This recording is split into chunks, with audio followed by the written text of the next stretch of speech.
ನಾನು ಯಾಕೆ ಇದನ್ನು ಹೇಳ್ತೀನಿ ಅಂತ ಹೇಳಿದ್ರೆ, ಯಾಕೆ ಎಜುಕೇಶನ್ ಬೇಕು ಅದು ಇಂಪಾರ್ಟೆಂಟ್ ಇದೆ. ಓಕೆ, ಮೋಟಿವೇಶನ್ ಇದೆ, ಎಕ್ಸೈಟ್ಮೆಂಟ್ ಇದೆ, ಅವೆಲ್ಲ ಇದೆ. ಬಟ್ ಎಜುಕೇಟ್ ಆಗಿರಬೇಕು to represent our company to the customer. ಕರೆಕ್ಟಾ? ಕಸ್ಟಮರ್ಗೆ ನಾವು ಅಪ್ರೋಚ್ ಮಾಡಬೇಕಾದ್ರೆ we need to be educated first. Okay, so basic things ಏನಂತ ಹೇಳಿದ್ರೆ BG ವೆಲ್ತ್. ವಿಠಲ್ ಸರ್ ಅವಾಗಲೇ ನಮಗೆ ಪ್ಲಾನ್ ಪ್ರೆಸೆಂಟೇಷನ್ ಮಾಡಿದ್ರು. ಕರೆಕ್ಟ್, ಅದ್ಭುತವಾದಂತ ಪ್ರೆಸೆಂಟರ್. ಇವನ್ ನಾನು ಕೂಡ ಫಿದಾ ಆಗಿದ್ದೇನೆ. ನಾನು ಪ್ರೆಸೆಂಟೇಷನ್ ಕೊಟ್ಟವನ್ನೇ ಬಹಳಷ್ಟು ಕಂಪನಿಯಲ್ಲಿ. ಬಟ್ ನನಗೆ ಅತ್ಯಂತ ಇಷ್ಟವಾದಂತಹ ಪ್ರೆಸೆಂಟರ್ ವಿಠಲ್ ಸರ್. ಅವರಿಗೆ ಒಂದು ಜೋರ ಚಪ್ಪಾಳೆ. ಕಾರಣ ಯಾಕೆಂದ್ರೆ ನಾಲೆಜ್ ಬೇಸ್ ಅಲ್ಲಿ ಹೋಗುವಂತ ಯಾವುದೇ ಕೆಲಸ ಕೂಡ ಸಕ್ಸಸ್ ಆಗುತ್ತೆ. ರೈಟ್? ಪ್ರಾಡಕ್ಟ್ ನಾಲೆಜ್ ಇಲ್ಲದೆ ಇದ್ರೆ ನಾವು ಸಕ್ಸಸ್ ಆಗೋದಿಲ್ಲ. ಎಷ್ಟೇ ದೊಡ್ಡ ಬಲ ಇದ್ರೂ ಸಹ ನಾನು ಶಕ್ತಿಶಾಲಿ, ಹೇಗೂ ನಾನು ಇದ್ದೇನೆ, ಹಾಗೆ ಶಕ್ತಿಶಾಲಿಯಾಗಿ ಇದ್ದೇನೆ, ಬಟ್ ಕೆಲಸ ಮಾಡಲ್ಲ. ಪ್ರಾಡಕ್ಟ್ ನಾಲೆಜ್ ಬೇಕು ಹಂಗೆ. ಸೊ BG ವೆಲ್ತ್ ಶೇರ್ ಅಂದ್ರೆ ಏನು? ಯಾರಿಗಾದ್ರೂ ಗೊತ್ತಿದೆಯಾ? ಹೇಳ್ಬೋದಾ ಸ್ಟೇಜಿಗೆ ಬಂದು? BG ವೆಲ್ತ್ ಶೇರ್ ಲಿಮಿಟೆಡ್ ಅಂದ್ರೆ ಏನು? DSJ ಎಕ್ಸ್ಚೇಂಜ್ ಅಂದ್ರೆ ಏನು? ಮತ್ತೆ ಅವರು ಏನು ಪ್ರಾಡಕ್ಟ್ ಅನ್ನ ನಮಗೆ ಆಫರ್ ಮಾಡ್ತಾ ಇದ್ದಾರೆ ಹೇಳ್ಬೋದಾ? ನನಗೆ ಗಿರೀಶ್ ಸರ್ ಹೇಳಿದ್ರು, ನಾನು ಅದು ಹೇಳಿದ್ರೆ ಒಂದು ಸ್ಪೆಷಲ್ ಗಿಫ್ಟ್ ಕೊಡ್ತೇನೆ ಅಂತ. ಹೌದು ಅಲ್ಲ ಬಿಡ್ಬೇಡಿ, ಅಲ್ಲ ಹೇಳಿ. ಎನಿ ಪರ್ಸನ್ ಹ್ಯಾಂಡ್ ರೈಸ್ ಮಾಡಬಹುದು, ಇಲ್ಲಿ ಬಂದು ಹೇಳಬೇಕು. Actually any person. Wilson sir, master sir ಹೇಳ್ಬೋದಾ? ಬನ್ನಿ. ಅಲ್ಲ, B grow. Okay, BG wealth share ಅನ್ನೋದು ಏನು ಅಂತ ನನ್ನ ಪ್ರಶ್ನೆ. What is BG wealth share? ಅಲ್ಲಲ್ಲ, ಅದರಲ್ಲಿ ವೆಲ್ತ್ ಶೇರ್ ಅಂತ ಇದೆ. Okay, anybody can explain wealth share. BG wealth share ಅಂದ್ರೆ ಏನು ಅಂತ ನನಗೆ ಅದು ಕ್ಲಿಯರ್ ಆಗಬೇಕು ಫಸ್ಟಿಗೆ. ರೈಟ್? ಏನೇ ಇರ್ಬೋದು, ದುಡ್ಡು, money, lakh. Girish sir almost 1 CR ಮಾಡಿದ್ದಾರೆ. ಗ್ರೇಟ್, ಮೋಟಿವೇಶನ್ ಆಗುತ್ತೆ. ಬಟ್ ಅದಕ್ಕೆಲ್ಲದಕ್ಕಿಂತ ಮುಖ್ಯ, ಯಾಕೆಂದ್ರೆ 1 CR ಅನ್ನು ನಾನು ಬೇರೆ ಕಡೆನೂ ಮಾಡಿದ್ದೀನಿ ಅಲ್ವಾ?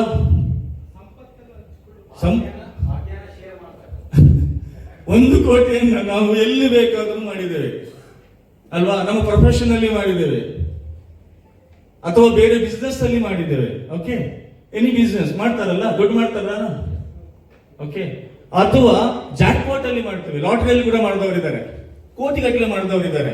ಬಟ್ ದ ಪರ್ಪಸ್ ಮೇನ್ ಏನಂತ ಹೇಳಿದ್ರೆ, ನಾಲೆಜ್ ಇಟ್ಕೊಂಡು ಈ ಕಂಪನಿ ಏನ್ ಹೇಳುತ್ತೆ, ಸೊ ಅದನ್ನ ಹೇಗೆ ನಾವು ರೆಪ್ರೆಸೆಂಟ್ ಮಾಡ್ತೀವಿ ಪಬ್ಲಿಕ್ಗೆ, ಏನನ್ನ ಹೇಳ್ತಾ ಇದೀವಿ ಅನ್ನೋದು ಅದು ಮುಖ್ಯ ಆಗುತ್ತೆ. ಅದರಿಂದ ನಾವು ದುಡ್ಡು ಮಾಡ್ಬೋದು.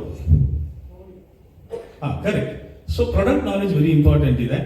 ನಾನು ಎಸ್ಪೆಷಲಿ ಒಬ್ಬ ಪ್ರೊಫೆಷನಲಿಸ್ಟ್ ಆಗಿ, ಅಡ್ವೊಕೇಟ್ ಆಗಿ ಇದಕ್ಕೆ ಯಾಕೆ ಬಂದಿದ್ದು ಅಂತ ನನಗೆ ತುಂಬಾ ಜನ ಕೇಳಿದ್ದಾರೆ. ಇಲ್ಲಿ ಒಬ್ರು ನಮ್ಮ ಡಿಪಾರ್ಟ್ಮೆಂಟ್ ನವರು ಕೂಡ ಇದ್ದಾರೆ, ಡಾಕ್ಟರ್ ಕಾಂತರಾಜು ಅಂತ ಹೇಳಿ, ಮೈಸೂರಿನವರು. ಅವ್ರು ಪೊಲೀಸ್ ಡಿಪಾರ್ಟ್ಮೆಂಟ್ DSP ಇದ್ದಾರೆ. ಹೇಳ್ಬಾರ್ದು ಆಕ್ಚುಲಿ, ಅವ್ರು ಹೇಳಿದ್ರು ಹೇಳ್ಬೇಡಿ ಅಂತ. ನನ್ನ ಟೀಮಲ್ಲಿ ಎಲ್ಲ ಪೊಲೀಸ್ನವರು ಇದ್ದಾರೆ, ಎಲ್ಲ SIs, ASIs ಎಲ್ಲರೂ ಇದ್ದಾರೆ. ಎಲ್ಲರೂ ಪಟ ಮಾಡಿದ್ದಾರೆ. ರೀಸನ್ ಏನು ಅಂತ ಹೇಳಿದ್ರೆ, ದುಡ್ಡಿದೆ ಅಂತ ಬಂದದಲ್ಲ. ಅವರು ನಮ್ಮ ಪ್ರಾಡಕ್ಟ್ ನಾಲೆಜ್ ನೋಡಿ ಬಂದಿದ್ದಾರೆ. ನಮ್ಗೆ ಫ್ರಾಂಕ್ಲಿ ಹೇಳ್ತಿದ್ದೀನಿ, to B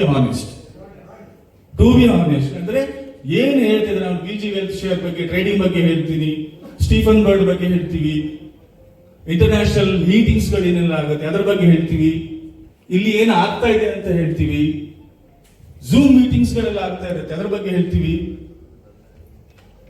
to knowledge level, that is very important. ಇದು ಏನೋ ಇದೆ. ಈಗ ನಾನು ಕೂಡ ಬಂದಿದ್ದೆ, 25 ವರ್ಷ ಆಯಿತು ಸರ್. ನಾನು ಮಾರ್ಕೆಟಿಂಗ್ ಬಂದು 98 ಇಂದ ಸ್ಟಾರ್ಟ್ ಮಾಡಿದ್ದೀನಿ.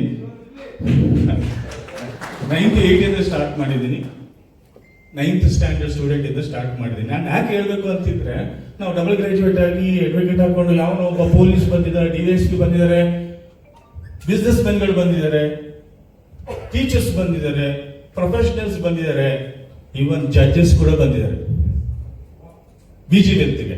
So it is a great ಅಲ್ವಾ? ಸೊ ನಾವು ಪ್ರೌಡ್ ಫೀಲ್ ಮಾಡಬೇಕು, ನಾಚಿಕೆ ಪಡುವಂತದ್ದೇನಿಲ್ಲ. ಗಿರೀಶ್ ಸರ್ ಏನೋ ಹೇಳಿದ್ರು, ನಾನು SLC ಮಾಡಿದ್ದೀನಿ, SLC ಮಾಡಿಬಿಟ್ಟು ಈ ಲೆವೆಲ್ಗೆ ಬಂದಿದ್ದೀನಿ ಅಂತ. ನಾನು ಹೇಳ್ತಾ ಇದ್ದೀನಿ, ನಾನು PhD ಮಾಡ್ಕೊಂಡು ಈ BG ವೆಲ್ಫೇರ್ಗೆ ಬಂದಿದ್ದೀನಿ ಸರ್.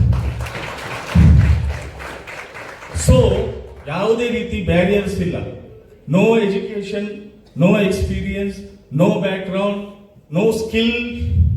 ಕೆಲವರು ಹೇಳ್ತಾರೆ ಬಹಳ ಸ್ಕಿಲ್ ಬೇಕು ಅಂತ. ಇದಕ್ಕೆ ನನಗೆ ಹೇಳಿದ್ದಾರೆ ತುಂಬಾ ಸ್ಕಿಲ್. ನೀವು ಬಿಡಿ ಸರ್, ಚೆನ್ನಾಗಿ ಮಾತಾಡ್ತೀರಾ, ಲಾಯರ್ ಇದ್ದೀರಾ, ಆರಾಮದಲ್ಲಿ ಜನ ಬಂದು ಬಿಡ್ತಾರೆ ಅಂತ. ಬರಲ್ಲ ಸರ್, ನಾವು ಹೇಳಿದ್ರೆ ಬೇಗ ಓಡ್ತಾರೆ, ಇದೇನೋ ಇರಬೇಕು ಅಂತ. ಸೊ ಫ್ರಾಂಕ್ಲಿ ಸ್ಪೀಕಿಂಗ್ ಏನಂತ ಹೇಳಿದ್ರೆ, ನಾನು ಅರ್ಥ ಮಾಡ್ಕೊಂಡಿರುವಂಥದ್ದು ಅಥವಾ ನಾನು ಕಂಡುಕೊಂಡಂಥದ್ದು, ಪ್ರಾಡಕ್ಟ್ ನಾಲೆಜ್ ಇಲ್ಲದೆ ನಾವು ಖಂಡಿತವಾಗಿ ಈ ಪ್ಲಾನ್ ನ ಹೇಳ್ಬಾರ್ದು. ಇದನ್ನ ಮಲ್ಲಿಕಾರ್ಜುನ್ ಸರ್ ಕೂಡ ಹೇಳಿದ್ರು ನನಗೆ, ಸರ್ ಪ್ಲಾನ್ ಕರೆಕ್ಟ್ ಆಗಿ ಅಂಡರ್ಸ್ಟ್ಯಾಂಡ್ ಆಗಲಿಲ್ಲ ಅಂತ. ಸೊ ಮೊದಲು ನಾವು ತಿಳ್ಕೋಬೇಕಾಗಿರೋದು ಕಂಪನಿ ಬಗ್ಗೆ, ಎಕ್ಸ್ಚೇಂಜ್ ಬಗ್ಗೆ, ಮತ್ತೆ ಅವ್ರು ಏನ್ ಮಾಡ್ತಾ ಇದ್ದಾರೆ, ಏನು ಟ್ರೇಡಿಂಗು, ಏನ್ ಪ್ರಾಫಿಟ್ ಆಗ್ತಾ ಇದೆ, ಅದರ ಏನು ಅನಾರ್ಕಿಸಮ್ಸ್ ಅಥವಾ ಅಲ್ಗಾರಿಥಮ್ಸ್ ಏನಿದೆ, ಇದರ ಬಗ್ಗೆ ಸ್ಟಡಿ ಮಾಡಲೇಬೇಕು. ಅದಕ್ಕೆ ಝೂಮ್ ಮೀಟಿಂಗ್ ಬರಬೇಕು. ಒಂದು ನಾನು ಹೋಗಿದ್ದೇನೆ ಹಾಗೆ ಝೂಮ್ ಮೀಟಿಂಗ್ ಅಲ್ಲಿ ಸ್ಟಡಿ ಮಾಡಿರೋದು. ಸ್ಟೀಫನ್ ಬರ್ಡ್ ಅವರ ಒಂದೇ ಒಂದು ಮೀಟಿಂಗ್ ಅಲ್ಲಿ ಡಿಸೈಡ್ ಮಾಡಿದ್ದೇನೆ ನಾನು. It is such A great company, great trust ಇದೆ, ಹಾನೆಸ್ಟಿ ಇದೆ, ಫ್ಯೂಚರ್ ವಿಷನ್ ಇದೆ, ಮತ್ತೆ ಇದಕ್ಕೆ ಲಾಜಿಕ್ ಇದೆ. ಓಕೆ, ಸೊ ಲಾಜಿಕ್ ಇದೆ. ಸುಮ್ಮನೆ ಏನು ಟ್ರೇಡಿಂಗ್ ಆಗ್ತಾ ಇಲ್ಲ. ರಿಯಲ್ ಇದೆ ಅಂತ ನಾವು ಚೆಕ್ ಮಾಡ್ಬೋದು. ಓಕೆ, ಎಲ್ಲ ಸೀನಿಯರ್ಸ್ ಗಳು ಹೇಳ್ತಾರೆ ಚೆಕ್ ಮಾಡಿ ಅಂತ. ನಾವು ಚೆಕ್ ಮಾಡಲ್ಲ, ನಾವು ನೋಡಲ್ಲ. ನಾವು ಇಲ್ಲಿ ನೋಡ್ತೀವಿ, ಫಸ್ಟ್ ಆಫ್ ಆಲ್ ಈ ಕಂಪನಿಯನ್ನ ಸ್ಟಾರ್ಟ್ ಮಾಡಬೇಕಾದ್ರೆ ನಮಗೆ ಮೋಸ್ಟ್ಲಿ, ನನಗೆ ಓಪನ್ ಆಗಿ ಹಾಲಲ್ಲಿ ಕೇಳ್ತೀನಿ, ಅಬ್ಜೆಕ್ಷನ್ಸ್ ಗಳು ಬರುತ್ತಾ? ಏನೆಲ್ಲ ಬರುತ್ತೆ? ಏನ್ ಗ್ಯಾರಂಟಿ ಇದೆ ಅಂತ ಫಸ್ಟ್. ಸೆಕೆಂಡ್, ದೊಡ್ಡ ಸ್ಕ್ಯಾಮ್. ಇದು ಹೆಚ್ಚಿನವರು ಹೇಳಿದೇನಂದ್ರೆ ಇದೊಂದು ದೊಡ್ಡ ಸ್ಕ್ಯಾಮ್ ಅಂತ. ಯಾಕೆ ಅಂತ ಹೇಳಿದ್ರೆ, ಎಲ್ಲಾ ಸ್ಕ್ಯಾಮ್ ಬೇಸ್ ಕಂಪನಿ ಮಾಡಿ ಮಾಡಿ ಮಾಡಿ ಮಾಡಿ ಮಾಡಿ ಮಾಡಿ ನಮ್ಗೆ ಇದು ಸ್ಕ್ಯಾಮ್ ತರ ಕಾಣುತ್ತೆ. ಸೊ ನಾನು ಕೇಳ್ತಾ ಇದ್ದೀನಿ ನಿಮ್ಮ ಹತ್ರ, ಇದು ಸ್ಕ್ಯಾಮಾ? ಯಾರಾದ್ರೂ ಹೇಳ್ಬೋದ ಸ್ಕ್ಯಾಮ್ ಅಲ್ಲ ಅಂತೇಳಿ ನನಗೆ ಪ್ರೂವ್ ಮಾಡ್ಲಿಕ್ಕೆ? ಎನಿ ಪರ್ಸನ್ ಇಲ್ಲಿ ಬಂದು ಸ್ಟೇಜ್ ಬಂದು ನನಗೆ ಹೇಳ್ಬೇಕು ಇದು ಸ್ಕ್ಯಾಮ್ ಯಾಕೆ ಅಲ್ಲ ಅಂತ.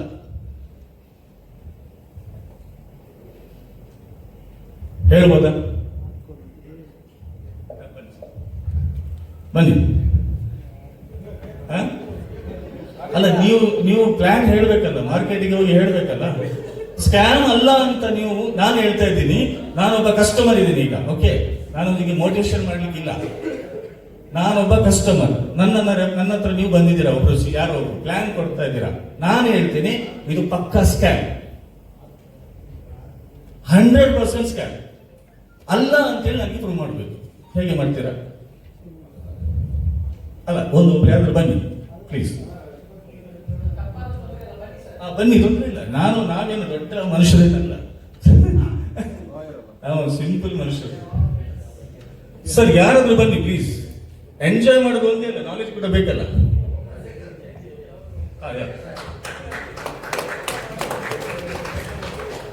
ಇದು ಸ್ಕ್ಯಾಮ್ ಅಲ್ಲ ಅಥವಾ ಗ್ಯಾರಂಟಿ ಹೇಳ್ತಾರೆ. ಇದು ಗ್ಯಾರಂಟಿನಾ? ಅದು ಯಾಕೆ ಅಲ್ಲ? ಗ್ಯಾರಂಟಿ ಯಾಕೆ ಇದೆ ಮತ್ತು ಸ್ಕ್ಯಾಮ್ ಅಲ್ಲ? ಫಸ್ಟ್ ಆಫ್ ಆಲ್ ಇದು ಟ್ರೇಡಿಂಗ್ ಪ್ಲಾಟ್ಫಾರ್ಮ್ಸ್, ಇದು ಸ್ಕ್ಯಾಮ್ ಅಲ್ಲ. ಆಮೇಲೆ ಇದು ಕ್ರಿಪ್ಟೋ ಕರೆನ್ಸಿ ಮೇಲೆ ಮೇಲೆ ನಾವು ಟ್ರೇಡ್ ಮಾಡ್ತಾ ಇರೋದ್ರಿಂದ, ಆಮೇಲೆ ಇದು ಸೆಂಟ್ರೈಸ್ ಅಲ್ಲ. ಇದು ಒಂದು ಸಲ ಇದ್ರ ಮೇಲೆ ಹೇಳ್ಬೋದು ಗ್ಯಾರಂಟಿ ಅಂತ.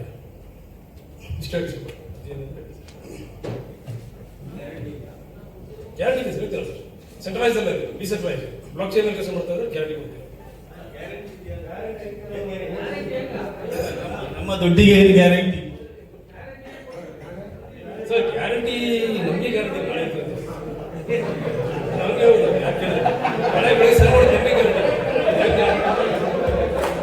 ವೆರಿ ಗುಡ್ ಕರೆಕ್ಟಾಗಿ ಹೇಳಿದ್ದೀರಿ. ಬೆಳಿಗ್ಗೆ ಯಾರು ಗ್ಯಾರಂಟಿ ನಾಳೆ ಹೇಳಿದ್ವಿ ಅಂತ?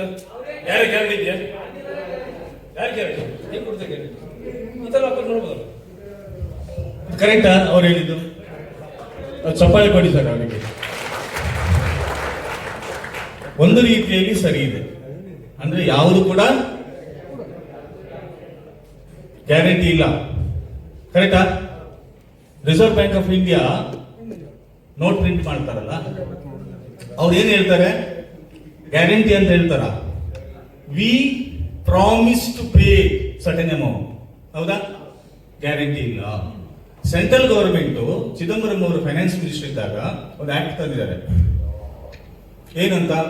FD ಇಟ್ಟವರಿಗೆ ಮ್ಯಾಕ್ಸಿಮಮ್ ನಾವು 1 lakh ಅಷ್ಟೇ ಕೊಡ್ಲಿಕ್ಕೆ ಸರ್ಕಾರ ಬದ್ಧ, ಅದಕ್ಕಿಂತ ಜಾಸ್ತಿ ಕೊಡುದಿಲ್ಲ. Correct sir?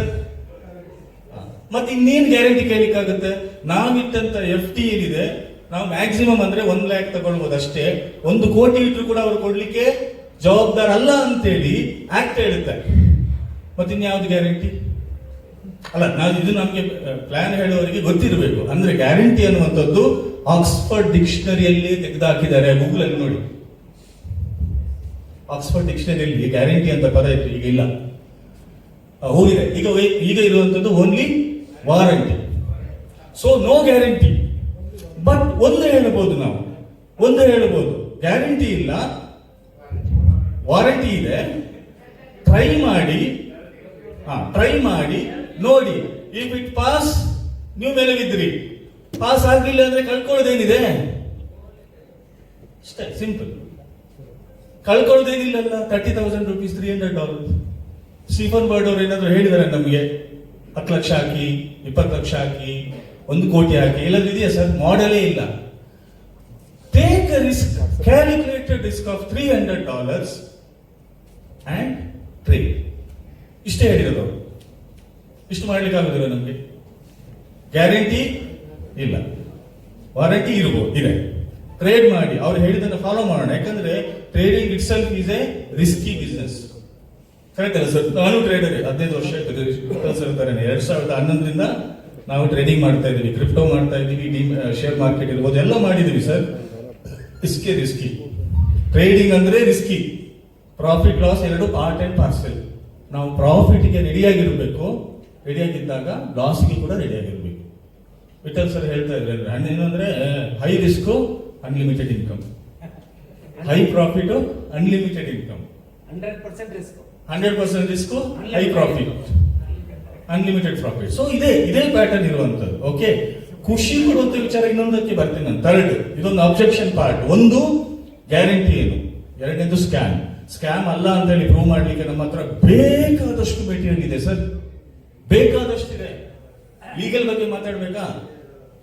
ಈಗ ನಾನು ಲೀಗಲ್ ಬಗ್ಗೆ ಮಾತಾಡ್ಬೇಕಾದ್ರೆ ನಾನೇ ರೆಪ್ರೆಸೆಂಟ್ ಮಾಡ್ತೀನಿ, ಸ್ವಲ್ಪ ಆದ್ರೂ ಗೊತ್ತಿದೆ ಆಯ್ತಾ? US ಸೆಕ್ಯೂರಿಟಿ ಎಕ್ಸ್ಚೇಂಜ್ ಕಮಿಷನ್ ಇದೆ, ರೈಟ್? ನೋಡಿದೀರಾ ಆನ್ಲೈನ್ ಅಲ್ಲಿ? One of the most powerful organisation US security exchange commission. ಅದರಲ್ಲಿ ರಿಜಿಸ್ಟರ್ಡ್ ಆಗಿದ್ದಾರೆ, ಲೈಸೆನ್ಸ್ ನಂಬರ್ ನಮ್ಮ ಆನ್ಲೈನ್ ಅಲ್ಲಿ ಚೆಕ್ ಮಾಡಿದ್ರೆ ಎಲ್ಲ ಡಾಟಾ ಬರುತ್ತೆ ಸರ್. ಒಂದು ಇನ್ನೊಂದು FinCEN ಅಂತ ಇದೆ. ಫಿನ್ಸ್ ಅಂತಂದ್ರೆ ಫೈನಾನ್ಷಿಯಲ್ ಎನ್ಫೋರ್ಸ್ಮೆಂಟ್ ನೆಟ್ವರ್ಕ್, ಒಂದು organisation, financial crime network enforcement organisation USA. ಏನೊಂದು anti money laundering, money matters ಬಂದ್ರೆ ಮನಿ ಲಾಂಡ್ರಿಂಗ್ ಬರುತ್ತೆ, ಕೇಸ್ ರಿಜಿಸ್ಟರ್ ಆಗುತ್ತೆ ಇಡಿಯಿಂದ. ಕರೆಕ್ಟಾ? MLM ಮಾಡಿದ ಅನುಭವ ಇದ್ದವರಿಗೆಲ್ಲ ಇರುತ್ತೆ. ಯಾಕಂದ್ರೆ ಮ್ಯಾಕ್ಸಿಮಮ್ ಇಲ್ಲ 80% ಇದೆ ಅಂತ ಅನ್ಕೊಳ್ತೀನಿ, ಗೊತ್ತಿರುತ್ತೆ. ಹಾಗಾಗಿ ಓಪನ್ ಆಗಿ ಹೇಳ್ತಿದ್ದೇನೆ, ಯಾರು ಪೊಲೀಸ್ ಬಂದ್ರೆ ಭಯ ಇಲ್ಲ, ಕಾಂತರ ಸರ್ ಏನ್ ಮಾಡಿದ್ರು ನನಗೆ ಅದಕ್ಕೆ ಇಲ್ಲ. ಸೊ ಮನಿ ಲಾಂಡ್ರಿಂಗ್, ಯಾವುದೇ MLM ನೆಟ್ವರ್ಕ್ ಇದೆ ಅದು money laundering, 100% money laundering. So anti money laundering ಅಂತ ಏನಿದೆ, ಇದನ್ನ ಕಂಟ್ರೋಲಿಂಗ್ ಮಾಡುವಂತ ಏಜೆನ್ಸಿ ಇದೆ, US ಏಜೆನ್ಸಿ ಇದೆ, ಡಾಯ್ಶಾ ಬ್ಯಾಂಕ್ ಇದೆ, ಕೇಳಿರ್ಬೋದು, ಬ್ಯಾಂಗ್ಳೂರಲ್ಲಿ ಇದೆ. ಇವೆಲ್ಲ AML ಪ್ರಾಸೆಸ್ ಅಲ್ಲಿ ಬರ್ತದೆ. FinCEN ಇವೆಲ್ಲ ಕಂಟ್ರೋಲ್ ಮಾಡುತ್ತೆ. ನಾಳೆ ಅದು ಹೆಚ್ಚು ಕಮ್ಮಿ ಆದ್ರೆ ಅವ್ರು ಕೇಸ್ ರಿಜಿಸ್ಟರ್ ಮಾಡ್ತಾರೆ, ಇಂಟರ್ನ್ಯಾಷನಲ್ ಲಾ ಅಪ್ಲೈ ಆಗುತ್ತೆ. ಬಟ್ FinCEN ಇದ್ದು ಪರ್ಮಿಷನ್ ತಗೊಂಡಿರುವಂತದ್ದು ನನಗೆ ಗೊತ್ತಿಲ್ಲ, ನನ್ನ ರಿಸರ್ಚ್ ಗಿರಿಸರ್ ಹೇಳ್ಬೋದು, 3rd largest company in the world, DG. ನನಗೆ ಆಶ್ಚರ್ಯ ಆಗುತ್ತೆ ಸರ್, ನಾನು ರಿಸರ್ಚ್ ಅಲ್ಲಿ ಇದ್ದೇನೆ, ನನಗೆ ಆಶ್ಚರ್ಯ ಆಗುತ್ತೆ. AML ಅಲ್ಲ ಅಂತ, ಮನಿ ಲಾಂಡ್ರಿಂಗ್ ಅಲ್ಲ ಅಂತೇಳಿ ಲೈಸೆನ್ಸ್ ತಗೊಂಡಂತ ಕಂಪನಿ ಬಗ್ಗೆ ನಾವು ರೆಪ್ರೆಸೆಂಟ್ ಮಾಡಬೇಕು ಅಂದ್ರೆ ಹೇಗೆ ಮಾಡಬೇಕು ಸರ್? AML ಲೈಸೆನ್ಸ್ ಇದೆ, US ಸೆಕ್ಯೂರಿಟಿ ಎಕ್ಸ್ಚೇಂಜ್ ಕಮಿಷನ್ ಅಲ್ಲಿ ಲೈಸೆನ್ಸ್ ಇದೆ, ASCII ಅಲ್ಲಿ ಇದೆ, ಬಹಳ ಏಜೆನ್ಸಿಗಳಲ್ಲಿ ಎಲ್ಲೆಲ್ಲಿದೆ ಎಲ್ಲ ಕಡೆ ತಗೊಂಡಿದ್ದಾರೆ. ಆನ್ಲೈನ್ ಅಲ್ಲಿ ಚೆಕ್ ಮಾಡಿ ನಾವು ಗವರ್ಮೆಂಟ್ ಸೈಟ್ಗಳಲ್ಲಿ ನೋಡಬಹುದು. ಬಹಳ ಕಂಪನಿಗಳಲ್ಲಿ, ಅಂದ್ರೆ ಹಿಂದಿನ ಕಂಪನಿಗಳಿಗೆ ಅಥವಾ MLM ಬೇರೆ ಕಂಪನಿ ನೀವು ತಗೊಳ್ಳಿ, ಅಲ್ಲಿ ಎಲ್ಲ ಸರ್ಟಿಫಿಕೇಟ್ ಇರುತ್ತೆ, ಯಾವುದು ಒರಿಜಿನಲ್ ಅಲ್ಲ. ಮತ್ತೆ ನಾವು ಚೆಕ್ ಕೂಡ ಮಾಡಲ್ಲ, ಯಾಕೆ ಹೇಳಿ ಮೋಟಿವೇಶನ್ ಆ ತರ ಇರ್ತದೆ. ಮೋಟಿವೇಶನ್ ಲೆವೆಲ್ ಯಾವ ರೀತಿ ಅಂದ್ರೆ ದುಡ್ಡು ಅಂತ ಅದಲ್ಲ, ಅದು ಇರ್ತದೆ, ಅದು ಇದ್ದೇ ಇದೆ. ಸ್ಟೀಫನ್ ಬರ್ಡ್ ಮೀಟಿಂಗ್ ಅಲ್ಲಿ ಹೇಳುವಾಗ ಅದನ್ನೇ ಹೇಳ್ತಾರೆ, ಯಾಕಂದ್ರೆ ಮನಿ ಬಂದೇ ಬರುತ್ತೆ ಸರ್. ಬಟ್ ರಿಯಲ್ ಪ್ರಾಜೆಕ್ಟ್, ಒಂದು ರಿಯಲ್ ಪ್ರಾಜೆಕ್ಟ್ ಟ್ರೇಡಿಂಗ್ ಅಂದ್ರೆ ಏನು ಅಂತ ಇವನ್ ಟ್ರೇಡಿಂಗ್ ಅನ್ನು ಕೂಡ ಚೆಕ್ ಮಾಡಬಹುದು. ತುಂಬಾ ಜನ ಹೇಳ್ತಾರೆ DSG ಎಕ್ಸ್ಚೇಂಜ್ ಅದೊಂದು ಡೂಪ್ಲಿಕೇಟ್ ರೀ, ಹೇಳಿಲ್ವಾ ಸರ್? ಏನ್ರಿ ಅದು ಎಕ್ಸ್ಚೇಂಜ್? ಬಿನಾನ್ಸ್ ಅಲ್ಲಿ ಹಾಕಿಲ್ಲ ಒಂದು ಹೇಳಿದ್ದಾರೆ, ರೈಟ್? ಬಿನಾನ್ಸ್ ಅಲ್ಲಿ ಹಾಕಿಲ್ಲ. ಬಿನಾನ್ಸ್ ಅಂದ್ರೆ ಏನು ಅಂತ ಕೇಳಿ. ಫಸ್ಟ್ ನಾನು ಅವ್ರಿಗೆ ಹೇಳಿದ್ರೆ ಬಿನಾನ್ಸ್ ಅಂದ್ರೆ ಏನು ಅಂತ. ಬಿನಾನ್ಸ್ ಅಲ್ಲಿ ಇಲ್ಲ ಯಾಕೆ? ಬಿನಾನ್ಸ್ ಅಂದ್ರೆ ಏನು? ಬಿನಾನ್ಸ್ ಇಸ್ ಆಲ್ಸೋ ಒಂದು exchange, DSG is also exchange. ಅಷ್ಟೇ ಡಿಫರೆನ್ಸ್, ಬೇರೆ ಏನಿಲ್ಲ.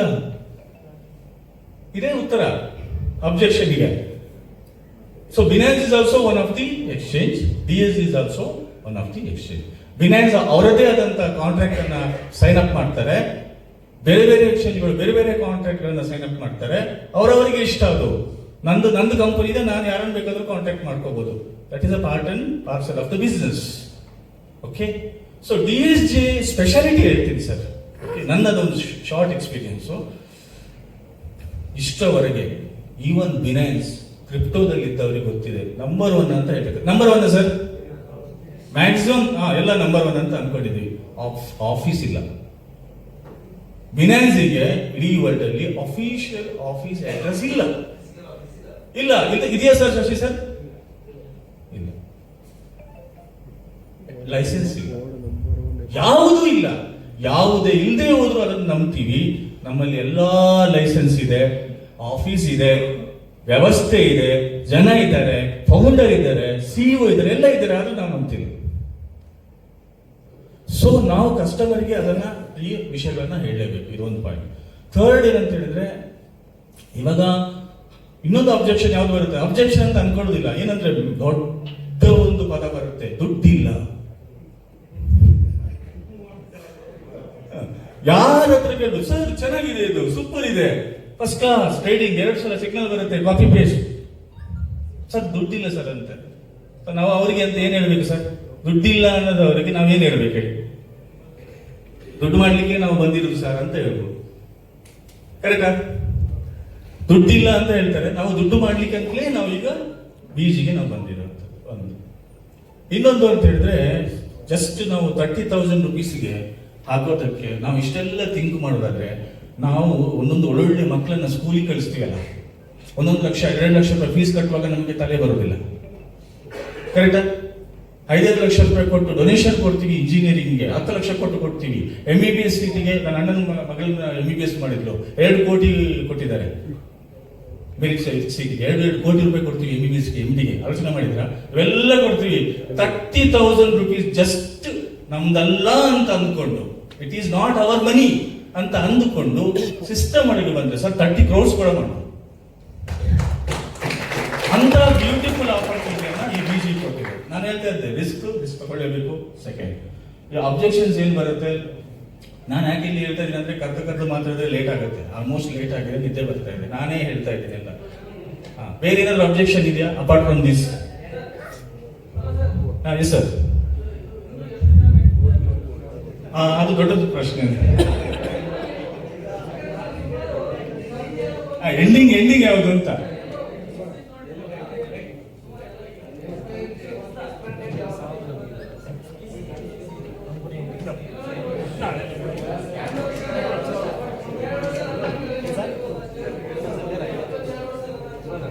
ನಿಮ್ಗೆ ಎಂತ ಅನ್ಸುತ್ತೆ ಸರ್ ಹೇಳಿ? ಅಲ್ಲ, ನಿಮ್ಗೆ ಏನ್ ಅನ್ಸುತ್ತೆ ಹೇಳಿ? ನಿಮ್ಗೆ ಅದು ಬಂದಾಗುತ್ತಾ? ಕ್ಲೋಸ್ ಆಗುತ್ತೆ? ಇಲ್ಲ ಅದಕ್ಕೆ ಕ್ಲೋಸ್ ಆಗುತ್ತೆ.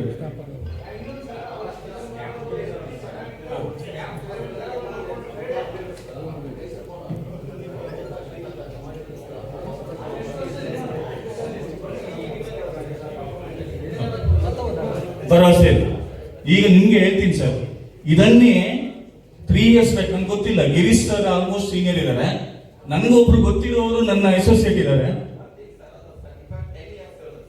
ಹೌದು, ಅಗ್ರಿಮೆಂಟ್ ಇದೆ.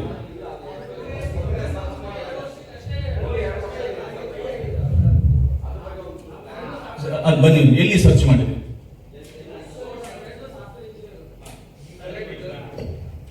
ನೀವೇನು ಈಗ ಟೈಅಪ್ ಆಗಿದೆ, 10 year ಅಗ್ರಿಮೆಂಟ್ ಆಗಿದೆ ಅಂತ ಹೇಳಿ ಹೇಳಿದ್ರಲ್ಲ, ಅವನು ಎಲ್ಲಿ ಸರ್ಚ್ ಮಾಡಿದ್ರೆ ಗೊತ್ತಿಲ್ಲ. ಆಕ್ಚುಲಿ ಆಲ್ರೆಡಿ ಈ ಇನ್ವೆಸ್ಟೆಡ್ $1,000. ಅವನು ಸಾಫ್ಟ್ವೇರ್ ಇಂಜಿನಿಯರ್ ಇರೋ ಕಾರಣ ಅವನು ಏನಂದ್ರೆ ಡೊಮೇನ್ ಬಂದ್ಬಿಟ್ಟು 2 ವರ್ಷ ಅಷ್ಟೇ ಅಂತ. ಡೊಮೇನಿಗೂ ಮತ್ತೆ ಅಗ್ರಿಮೆಂಟ್ಗೆ ಏನು ಸಂಬಂಧ ಇದೆ? ಅಲ್ಲ, ಡೊಮೈನಿಗೂ ಅವರು 10 ವರ್ಷ ಅಗ್ರಿಮೆಂಟ್ ಮಾಡ್ಕೊಂಡಿರೋದಕ್ಕೆ ಏನು ಸಂಬಂಧ? ಏನಿಲ್ಲ. ಡೊಮೈನ್ ಇರುವಂತದ್ದು ವೆಬ್ಸೈಟ್ಗೆ. ಡಿಜಿ ಅವರು DSG ಅವರೊಟ್ಟಿಗೆ ಅಗ್ರಿಮೆಂಟ್ ಮಾಡ್ಕೊಂಡಿರೋದು ಪಾರ್ಟ್ನರ್ಶಿಪ್ಗೆ, ಟ್ರೇಡಿಂಗ್ ಪಾರ್ಟ್ನರ್ಶಿಪ್, ಪ್ರಾಫಿಟ್ ಶೇರಿಂಗ್ ಅಲ್ವಾ? ಅದನ್ನು ಅವ್ರು ಎಲ್ಲಿ ಸರ್ಚ್ ಮಾಡಿದ್ದಾರೆ? ನನ್ನ ಹತ್ರ ಕ್ಲೈಂಟ್ ಬರ್ತಾರೆ ಸರ್, ನನ್ನ ಆಫೀಸಿಗೆ ಅಗ್ರಿಮೆಂಟ್ ಮಾಡ್ತೀವಿ, ಅದನ್ನ ಥರ್ಡ್ ಪಾರ್ಟಿಗೆ ಗೊತ್ತಾಗತ್ತಾ? 100% ಗೊತ್ತಾಗಲ್ಲ. ಕಂಪನಿಗೆ ಮಾತ್ರ ಅವರಿಗಿರುವಂತಹ ಇದು, ಅದನ್ನ ಸರ್ಚ್ ಮಾಡುವಂತ ಮೆಥಡ್ ಇದೆ. ನಿಮ್ ಸೀನಿಯರ್ ಹತ್ರ ಕೇಳಿ, ಅವ್ರು ಕೊಡ್ತಾರೆ. ಸಾಫ್ಟ್ವೇರ್ ಇಂಜಿನಿಯರಿಂಗ್ ಏನ್ ಗೊತ್ತಿದೆ ಸರ್? ಇನ್ನೊಂದು ಗಮ್ಮತ್ತಿದೆ ನೀವು ಸಬ್ಜೆಕ್ಟ್. ಎಷ್ಟು ಜನ ಬೋನ್ ಚಾಟ್ ನೋಡಿದ್ದಾರೆ? ಕರೆಕ್ಟ್. ನಿಮ್ಗೆ ಇದು ಆಕ್ಚುಲಿ ನಾನು ತುಂಬಾ ಇಷ್ಟು ನಾಲೆಜ್ ತಗೊಂಡಿಲ್ಲ. ಅಫ್ಕೋರ್ಸ್ ಸೀನಿಯರ್ಸ್ ಎಲ್ಲ ಬಹಳ ಒಳ್ಳೆ ವಂಡರ್ಫುಲ್ ಸೀನಿಯರ್ಸ್ ಇದ್ದಾರೆ. ಬಟ್ ನಾವು ರಿಸರ್ಚ್ ಮಾಡ್ತಾನೆ ಇದೀವಿ. ಯಾರು ಬೋನ್ ಚಾಟ್ ಅನ್ನು ನೋಡ್ತಾರಲ್ಲ ಅವರು 100% ನಿಲ್ಸೋನಾಗ್ತದೆ, ಅನುಮಾನನೇ ಬೇಡ. ಯಾಕಂತ ಹೇಳಿದ್ರೆ ಅಲ್ಲಿ ಎಲ್ಲ ಇನ್ಫಾರ್ಮೇಶನ್ ಇದೆ. ನಾನು ತಿಳ್ಕೊಂಡ ಮಟ್ಟಿಗೆ ಪ್ರತಿಯೊಂದನ್ನು ಕೂಡ ನಾವು ಸ್ಟೀಫನ್ ಬರ್ಡ್ಗೆ ಹಾಕ್ಬೋದು. ಪ್ರತಿಯೊಂದು ಡಾಕ್ಯುಮೆಂಟ್ ನನಗೂ ಕೊಟ್ಟಿದ್ದಾರೆ. ನಂಬ್ತೀರಾ? ಆನ್ಯುವಲ್ ಜನರಲ್ ಮೀಟಿಂಗ್ ರಿಪೋರ್ಟ್ ಕೇಳಿದ್ದೀನಿ, ಪ್ರಾಫಿಟ್ಸ್ ಕೇಳಿದ್ದೀನಿ, ಕೊಟ್ಟಿದ್ದಾರೆ. ಕೇಳಿದ್ದೇನೆ ನಾನು, ಡಾಕ್ಯುಮೆಂಟ್ ಇದೆ ನನ್ನ ಹತ್ರ, ಎಲ್ಲ ಕೇಳಿದ್ದೇನೆ ನಾನು ಸರ್, ಯಾವುದನ್ನು ಬಿಡ್ಲಿಲ್ಲ. ಅದಕ್ಕೆ ಗಿರೀಶ್ ಸರ್ ಹೇಳ್ತಾ ಇದ್ರು, ಈ ಮನುಷ್ಯ ಸಾಮಾನ್ಯದವರಲ್ಲ ಅಂತ. ಯಾಕೆ ಹೇಳಿ, ನಾವು ಸ್ವಲ್ಪ ಎಲ್ಲ ಅರ್ಥಕೊಳ್ತಾಗಿದೆ ಸರ್. ನಾನು ಹೆಚ್ಚುಗಾರಿಕೆ ಹೇಳೋದಲ್ಲ, ಎಲ್ಲ ಡೀಪಾಗಿ ಹೋಗಿ ಆಗಿದೆ. ಇನ್ನು ಹೋಗ್ಲಿಕ್ಕಿಲ್ಲ. ಇನ್ನು ಹೋಗ್ಲಿಕ್ಕಿರೋದು L7 ಇಲ್ಲದ್ರೆ L12 ಅಷ್ಟೇ. ನಮ್ಮ ಹತ್ರ ಕೇಳಿ, ಎಲ್ಲ ಇದೆ. ಜಾವೇದ್ ಸರ್ ಹೇಳಿದ್ರು ಚೆನ್ನಾಗಿ, ಏನಂದ್ರೆ ನಿಮ್ಗೆ 100 ಕ್ವಶನ್ಸ್ ಇರ್ಬೋದು, ಅದಕ್ಕೆ 1,000 ಉತ್ತರ ನಮ್ಮಲ್ಲಿ ಇದೆ ಪಾಕೆಟ್ ಅಲ್ಲಿ. ಸುಳ್ಳಲ್ಲ, ರಿಯಲ್ ಆಗಿ. ಸುಳ್ಳು ಹೇಳಲಿಕ್ಕೆ ಇಲ್ಲಿ ಬಂದಿಲ್ಲ. ಸುಳ್ಳು ಹೇಳಲಿಕ್ಕೆ ಅವಶ್ಯಕತೆನೇ ಇಲ್ಲ, ನೇರವಾಗಿ ಮಾತಾಡೋದು. ನಾನು ರಿಯಲ್ ಆಗಿ ಹೇಳ್ತಾ ಇದ್ದೀನಿ ಸರ್, ಇಂಥ ಒಂದು ಕಂಪನಿಯನ್ನ ನನ್ನ 25 ವರ್ಷದ ಎಕ್ಸ್ಪೀರಿಯನ್ಸ್ ಅಲ್ಲಿ ನೋಡ್ಲೇ ಇಲ್ಲ. ಧೈರ್ಯವಾಗಿ ಹೇಳ್ತೀನಿ. ನಮ್ಮ ಒಬ್ಬರು ಸೀನಿಯರ್ ಹೇಳಿದ್ರು, ಎಲ್ಲಿ ಫೋಟೋ ತಗೊಳ್ಬೇಡಿ. ನಾನು ಹೇಳಿದ್ರು ತಗೊಳ್ಳಿ, ಅದೇನಾಯ್ತು? We are doing a business of a legal companies. ಒಂದು ಕಾನೂನುಬದ್ಧವಾದಂತಹ ಕಂಪನಿಯಲ್ಲಿ ಇದೀವಿ ಸರ್. ಏನೇ ಇರಲಿ ರಿಸ್ಕ್ ಹೇಳ್ತೀವಿ. ಯಾಕೆ ರಿಸ್ಕ್ ಹೇಳ್ಬೇಕು ಅಂದ್ರೆ, ನಾಳೆ ಅವರು ನಮ್ಮ ತಲೆ ಮೇಲೆ ಕುತ್ಕೋಬಾರ್ದು. ಕರೆಕ್ಟಾ? ಅದಕ್ಕೋಸ್ಕರ ಅದನ್ನು ನಾವು ಹೇಳಬೇಕು. ರಿಸ್ಕ್ ನಾಳೆ ತಲೆಯಲ್ಲಿ ಕೂತ್ಕೋತಾರೆ, ಅದಕ್ಕೋಸ್ಕರ ಹೇಳಬೇಕು. Otherwise it is A 99.9% pure ಏನ್ ಹೇಳ್ತೀವಿ, ಕ್ಯಾರೆಟ್ ಗೋಲ್ಡ್. ಏನದು? 24 ಕ್ಯಾರೆಟ್ ಗೋಲ್ಡ್ ಕಂಪನಿ, 999 ಗೋಲ್ಡ್. ಅನುಮಾನ ಪಡುವಂತ ಅವಶ್ಯಕತೆ ಇಲ್ಲ. ಸೊ ಆಲ್ಮೋಸ್ಟ್ ನಾನು ಸಣ್ಣ ಟಾಪಿಕ್ ಅನ್ನ ಕವರ್ ಮಾಡಿದ್ದೀನಿ. ಮತ್ತೆ ಎಲ್ರಿಗೂ ಗೊತ್ತಿದೆ, L1 ಆಗಿದ್ದೀರಾ, ಎಲ್ಲ ಹೊಸಬರಿಗಿದ್ದಾರೆ ಗೊತ್ತಿಲ್ಲ, ಹೊಸಬರಿದ್ದವರು ಇರ್ಬೋದು. ಬಟ್ ಆಲ್ರೆಡಿ ಗಿರೀಶ್ ಸರ್ ಅವರಿಗೆ ಇದು ಮಾಡಿಕೊಟ್ಟಿದ್ದಾರೆ. ಸೊ ಮ್ಯಾಕ್ಸಿಮಮ್ ನಾನೊಂದು ಇಷ್ಟೇ ಹೇಳುವಂಥದ್ದು, ಸಣ್ಣ ಪಾಯಿಂಟ್ ಇಲ್ಲಿ ಕ್ಲಿಯರ್ ಮಾಡ್ತೀನಿ. 4 o'clock ಆಗಿ ತಗೊಳ್ಬೇಕು ಸರ್, ಟೈಮ್ ಇದೆಯಾ?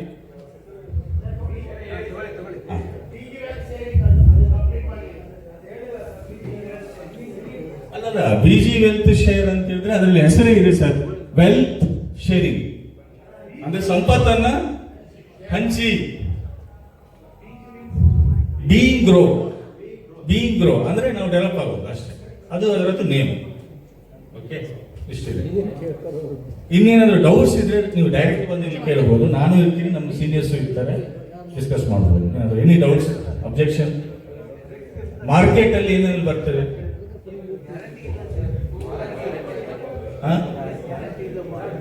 ಅದೇ ಗ್ಯಾರಂಟಿ ಆಯ್ತಲ್ಲ, ಕ್ಲಿಯರ್. ಗ್ಯಾರಂಟಿ ಎಲ್ಲ ಏನಿಲ್ಲ, ಗ್ಯಾರಂಟಿ ಅಷ್ಟೇ. ಅದು ಆಕ್ಸ್ಫರ್ಡ್ ಅಲ್ಲೇ ಇಲ್ಲ, ಮುಗೀತದು.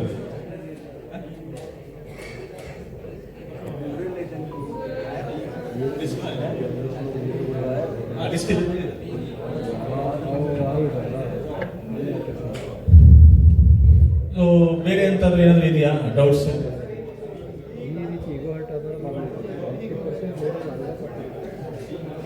ಹೌದೌದು. ಇದೊಂದು ಒಳ್ಳೆ ಕ್ವಶನ್ ಸರ್, ಅದು ಕರೆಕ್ಟ್. ಏನಂತ ಹೇಳಿದ್ರೆ, ಫಸ್ಟ್ ನಮ್ಗೆ ಯಾರು ಹೇಳ್ತೀರಿ, ಇಲ್ಲಿ L1 ಆಗಿದಾರಲ್ಲ, ಸತ್ಯ ಪಾಯಿಂಟ್ ಹೇಳ್ತೀನಿ. ನಾನು ಈಗ ದೊಡ್ಡ HR ಅಲ್ಲ, ನಾನು ಈಗ ಸ್ಟಾರ್ಟಿಂಗ್ ಅಲ್ಲೇ ಇದ್ದೀನಿ, ದೊಡ್ಡ HR ಅಲ್ಲ. ಆದ್ರೆ ಒಂದು ಸಣ್ಣ ಮಟ್ಟದ ಪ್ರಯತ್ನ ಮಾಡಿದ್ದೀನಿ. ತುಂಬಾ ಜನ ಏನ್ ಮಾಡ್ತಾರೆ ಗೊತ್ತಾ, ಫಸ್ಟ್ ಹೇಳಿದ್ರು L1 ಆಗಿರ್ತಾರೆ, L2 ಆಗಿರ್ತಾರೆ. L3 ಆದವರು ಕೂಡ ಹೇಳೋದೇನು ಅಂತ ಹೇಳಿದ್ರೆ, ಸರ್ ನನ್ನ ಫ್ರೆಂಡ್ ಹಾಗೆ ಹೇಳಿದ್ರು ಅಂತ. ಅವ್ರು ನೋಡಿರೋದಿಲ್ಲ, ಇನ್ನೊಬ್ರು ಏನೋ ಹೇಳಿದ್ರು ಅಂತ, ಗಾಳಿ ಸುದ್ದಿ. ಅದಕ್ಕೆ ಹೇಳ್ತಾರೆ, ನೆನ್ಪಿಟ್ಕೊಳ್ಳಿ, ನಾವು ನನ್ನ ಮಾರ್ಕೆಟಿಂಗ್ ಅನುಭವದಲ್ಲಿ ಹೇಳ್ತಾ ಇದ್ದೀನಿ, ನಮ್ಗೆ ಜೀವನಕ್ಕೆ ಯಾರು ಅಡ್ಡ ಬರೋದಿದ್ರೆ, ಈಗ ಹೇಳ್ತಾರಲ್ಲ, ಗಾಡಿ ಹೋದ ತಕ್ಷಣ ಬೆಕ್ಕು ಬರುತ್ತೆ ಅಡ್ಡ, ಏನ್ ಹೇಳ್ತಾರೆ? ಅಪಶಕುನ ಅಂತ ಹೇಳ್ತಾರೆ. ಬೆಕ್ಕು ಅಪಶಕುನ ಅಲ್ಲ, ಜನ ಅಪಶಕುನ. ಅದಕ್ಕೆ ಅನ್ನದಲ್ಲಿ ಹಾಕಿದಂತ ವಿಷ ಇದೆಯಲ್ಲ, ಅದು ದೊಡ್ಡ ನಮಗೆ ತೊಂದರೆ ಮಾಡಲ್ಲಂತೆ. ಕಿವಿಯಲ್ಲಿ ಹಾಕುವ ವಿಷ ಇರ್ತದಲ್ಲ, ಅದು ಸರ್ವನಾಶ ಮಾಡಿಬಿಡುತ್ತೆ. ಅದಕ್ಕೆ ಯಾರು ನಾವು ಮಾತು ಕೇಳಬಾರ್ದು. ನಮ್ಗೆ ಇಲ್ಲಿ ಸಿಸ್ಟಮ್ ಏನ್ ಹೇಳ್ಕೊಟ್ಟಿದೆ, ಸ್ಟೀಫನ್ ಬರ್ಡ್ ಏನ್ ಹೇಳ್ಕೊಟ್ಟಿದ್ದಾರೆ, ಗಿರೀಶ್ ಸರ್ ಏನ್ ಹೇಳ್ತಾರೆ, ಯಾವ ಸೀನಿಯರ್ಸ್ ಗಳು ಏನೆಲ್ಲ ಹೇಳ್ತಾರೆ, ಸಕ್ಸಸ್ ಯಾರಾಗಿದ್ದಾರೆ ಅವ್ರ ಜೊತೆ ಕೇಳಬೇಕು, ಅವ್ರ ಜೊತೆ ನಾವು ಹೋಗ್ಬೇಕು, ನಮ್ಮನ್ನು ಕೂಡ ಅವರು ದಡ ಸೇರಿಸ್ತಾರೆ ಅಂತ ಹೇಳ್ತಾ, ಥ್ಯಾಂಕ್ ಯು ವೆರಿ ಮಚ್ ನನಗೆ ಕೊಟ್ಟದ್ದು.